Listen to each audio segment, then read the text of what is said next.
buronnya tuh bang ada. Tahu jangan. Burung. Jangan kalahkannya badi dia nah. Boleh buah. Babi buah dia. Wih, lah kayak burung. Waang le burung. Jangan makan juga badi dia nah. Burung kan. Banyak pun le burung ah. Habis badi dia. Kau diuni nama sekolahnya ke. Ni sekolah. Duduk di sekolahnya. Deh, poni ni masuk.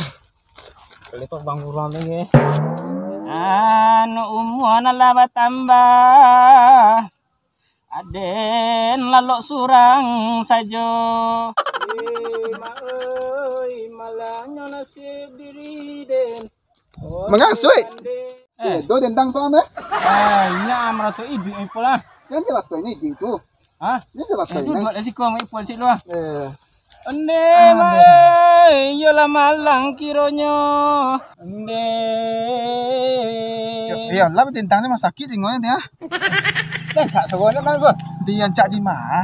Tu unggi mati deh dengan seorang. Ini pokoknya nak. Dan tanya oleh dibuat yang deh.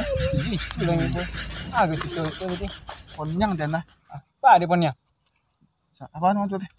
Payah di situ ni menanyang deh ke? Apa di mana gitu loh deh lah. Situlah. Panggang tu bek memang. Tapi buat je deh. Panggang ba atau bek itu? Iya, panggang tu bek nah. Dan ponnya dia ni nanya deh. Dia lah dia nak lagi makan.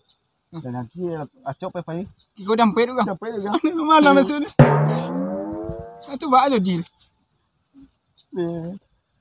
Boleh pun. Minang aku memang. Apa ke mata tu aja. Ikonnya pun nak. Kau bagus. Umur lah bertambah ni. Umur kene lu. Ni kene ni pun. Lah banyak orang kampung punya kunjang ke den. Bilang kau bini. Kunjang itu ke den. Mbak anda kau ngelogak jentuang den dek mi pun dah. Kalau mau tu mak.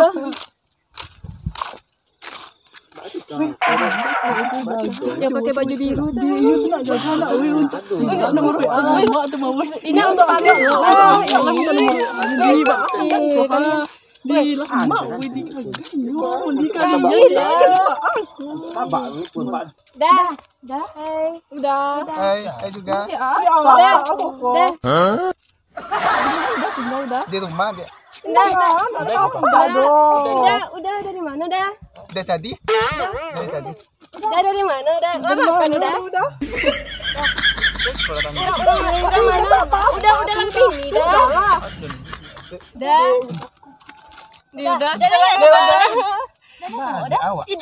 Idaman kami mana dari. Apa itu? Masih bujangan loh. Kami rasa yang bajenggot. Kami rasa Udah deh kami. Kami berdua ikut. Kami udah ikut deh kami. Datang lo, dah ketiga dah. Ambil lah nasi. Mai boleh. Udah bisa. Udah bisa udah ketiga ni tu dah. Yuk ke siko lah udah. Kau yo gelen udah pakai ketiga le mau gelen tu. Itu saru dah. Udah. Dia kepala udah dan kami bertiga. Kami sisi-sisinya.